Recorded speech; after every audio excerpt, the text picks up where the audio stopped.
Good day, classmates. We are the Group 5 reporters, and I'm Nicole L. INAN, the first reporter. So let's start.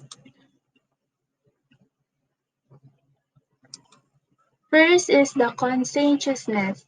Like everyone in the business organization, he must be devoted and dedicated to his job.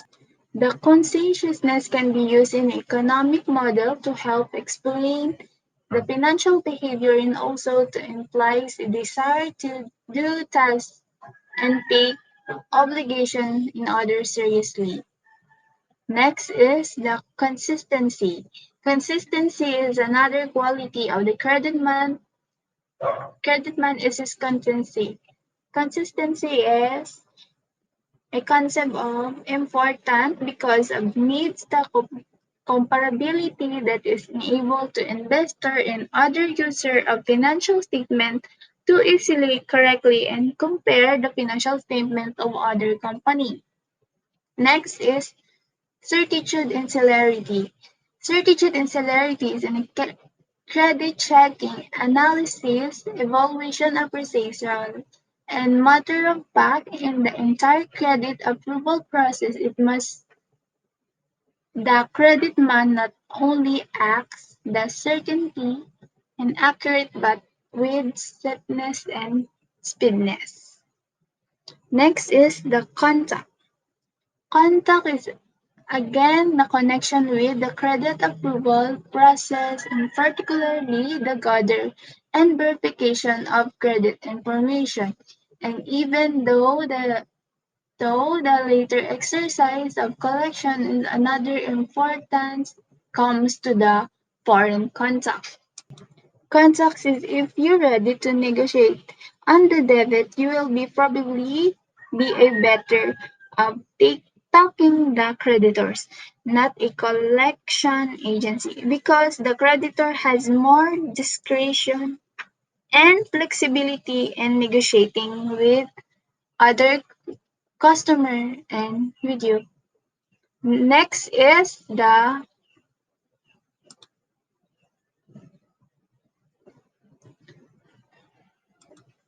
cost consciousness. The next stand of cost consciousness, if we are to the review of objection and credit, we will recall that one of principal objectives is the minimization of cost. It's a taking care with resources that he or she managing also weight up a cost of return carefully. Next is the characters. A good credit man must also have characters honesty, integrity, and reliability. Character, you should have the mental and moral qualities distinctive to an individual, and the most important of all, you have the qualities of a credit man. Next is the confidence. Confidence is a credit that should be based on primarily on trust and confidence. Trust and confidence responds on the debtor by creditor. Confidence you should have be enough and convey confidence to smile, speak, focus, and relax. If you put these techniques, you will collecting have better result from the collection or credit company. Then next and last, the computer literate.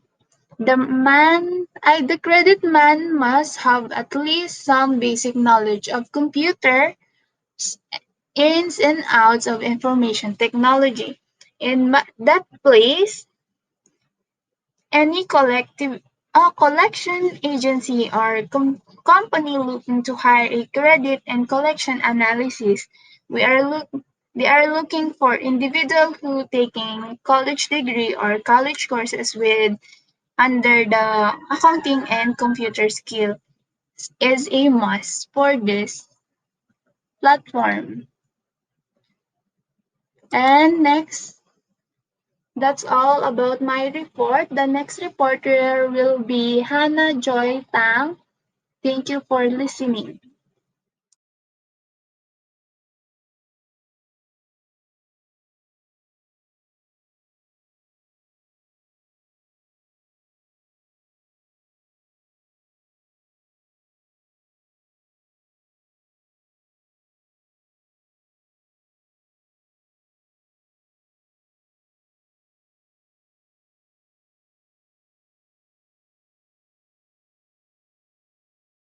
Third one is an aggressive attitude capable of maintaining persistence and continuous follow-up of the credit and collection problems.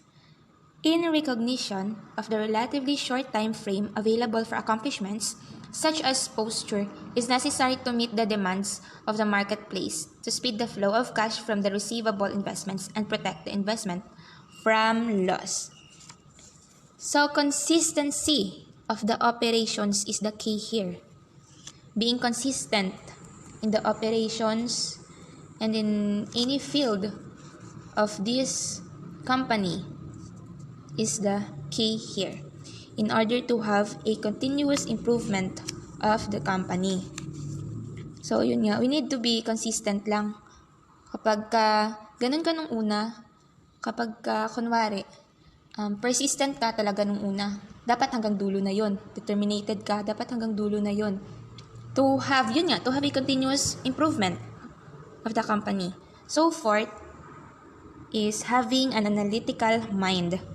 So being good in analysis and in critical thinking is much useful in identifying and analyzing the happenings and flow of operation inside the institution. Inside and outside na rin syempre. So, yun. Kapag ginagamit mo talaga yung critical thinking, not just your performance, not just your yung galaw lang ng katawan, it's not that useful. You need to use that both to have to achieve your goals, your objectives talaga in your institutions, and to have a good flow in operations. So the fifth one, we have academic experience, and our indicated interest should be in the subject areas related to credit, corporate finance, accounting, business law, and economics.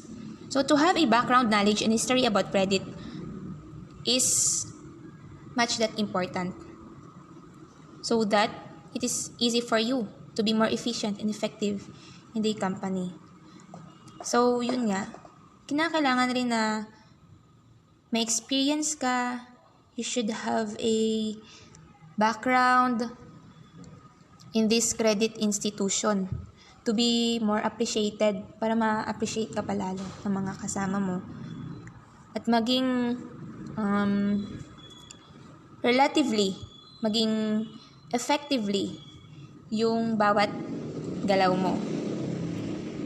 So, next is the personal ambition necessary to achieve committed goals. Achieving the main objective is a committed creditor.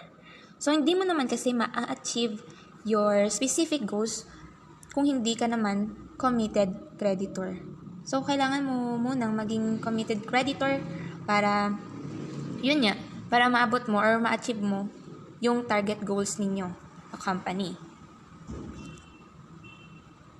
Additionally, for the credit manager, he must have a professional grasp of the subject matter pertinent to the activity he supervises. He should be a financial executive of experience, acumen, and initiative, able to capably represent his company and function to the management of the customer as well as within his company.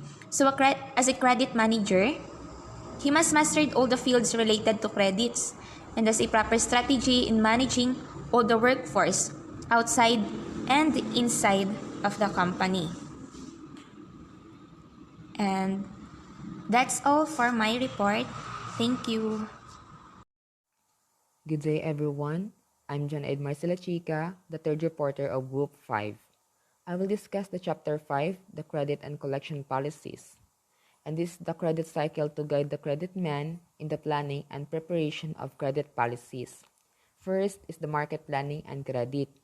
effective market size of partially affected by terms extended to customers and credit policies of the company. Ito yung ina-identify kung sino ang mga target market and size nito.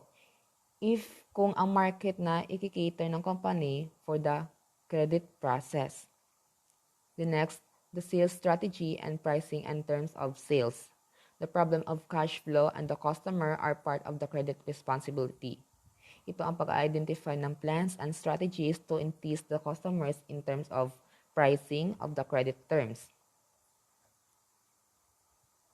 Third, the current cycle and credit. The turnover of receivables and other current asset items are affected by the degree of deficiency of credit. Ito ay kung kailan ito ina-expect na makollect yung money na pinautang mo, like the number of days.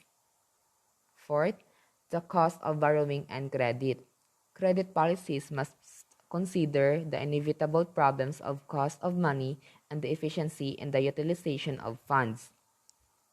Ito ay in the credit policies na dapat na makonsider ang mga possible problems. So, dapat may collateral or the company itself na dapat may allowance for bad debts.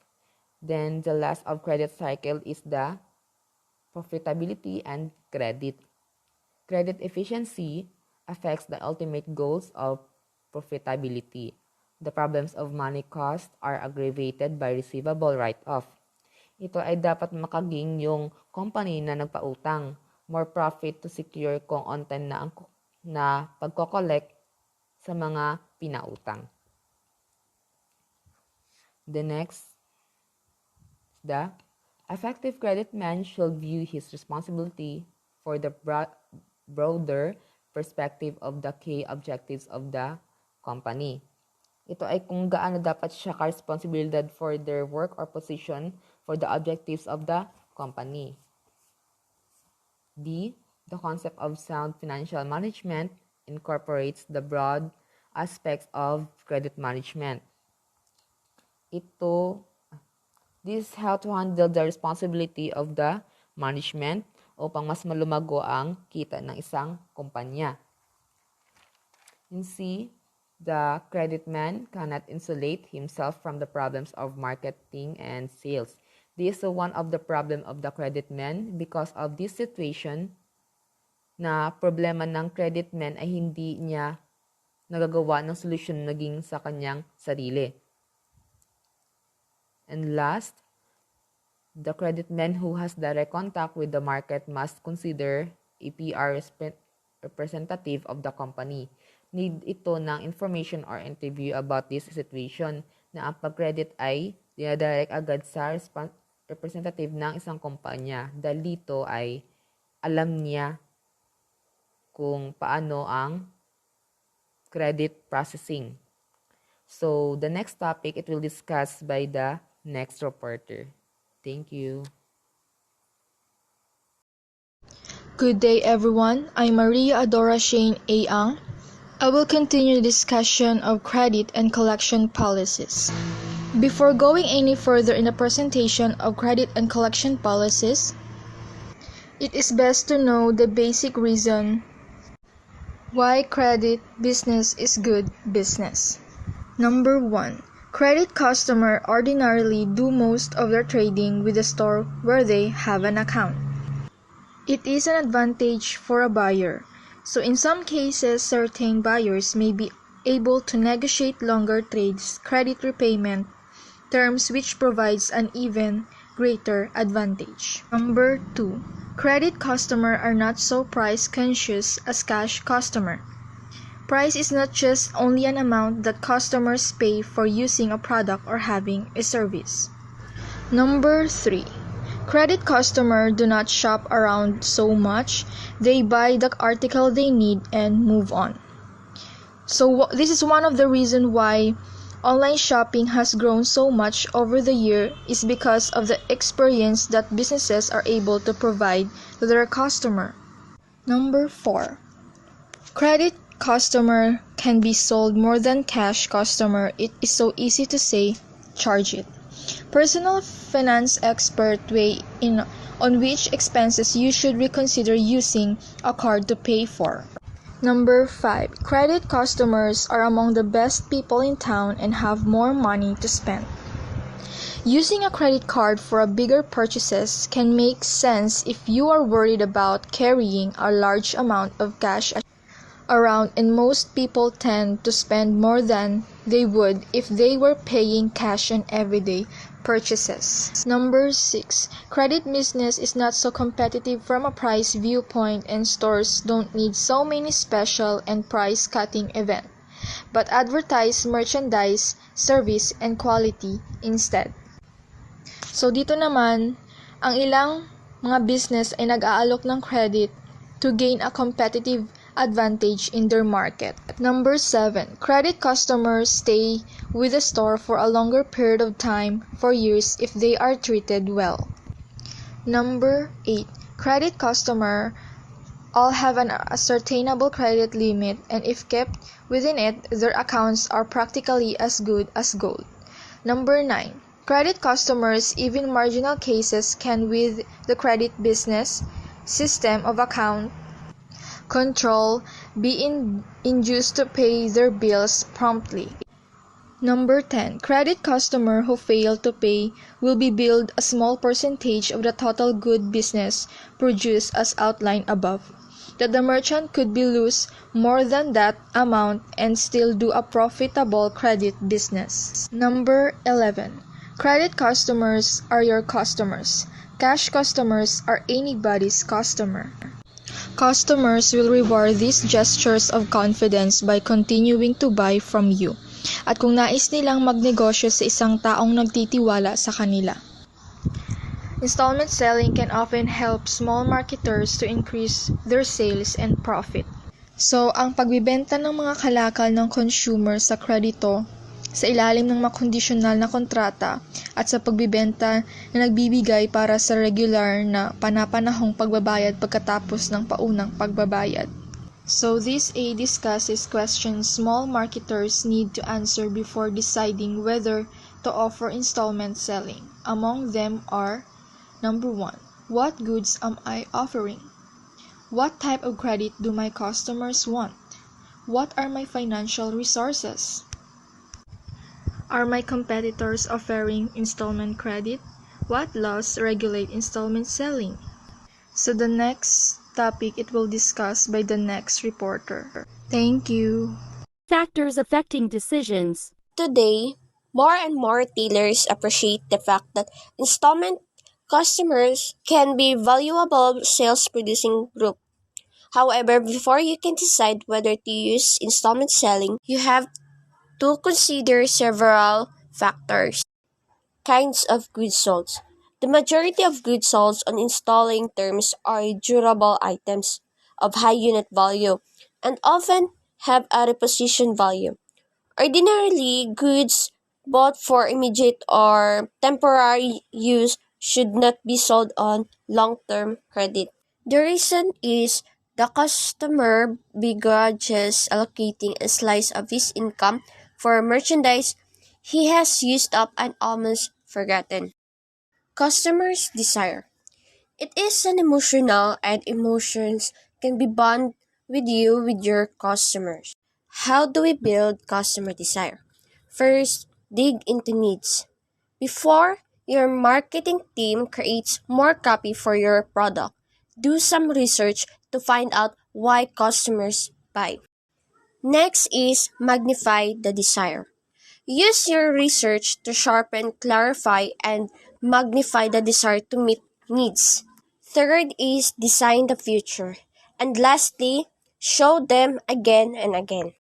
Financial resources available. Installment credit is simply a loan you make fixed payments toward over a set period of time. These common types include mortgages, car loans, and personal loans. Action of competitors. In this case, means either directly or indirectly, whether as an employee, consultant, independent, constructor, partner, joint venturer, or otherwise engaging in or directing any business activities. Regulatory laws means any law that is designed or intended to prohibit, restrict, or regulate. Regulatory laws involves creating and or managing the rules and regulations created by federal and state agencies.